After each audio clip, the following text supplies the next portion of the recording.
Hi sa lahat. Unang-una nagpapasalamat ako sa Diyos kasi ito, nandito pa ako nakakapagsalita. Naka-recover, unti-unting lumalakas, tulong ng dasal niyo.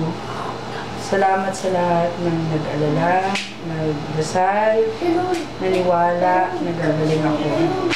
Sa lahat ng mga dumalaw, nagpaabot ng panalangin, sa lahat ng mga naging karamay ng mga kapatid ko, sa oras na nasa critical akong kondisyon, maraming salamat. Sa mga kaibigan ko na nandyan sa malayo na nag-aalala, gusto mag-alala, marami sila dito nagsasama-sama para kalakasin ang loob ko. Marami nagdadasal, marami nag-aalala ng pamisa, kaya na kayong mag-worry. Samahan niyo na lang silang magdasal.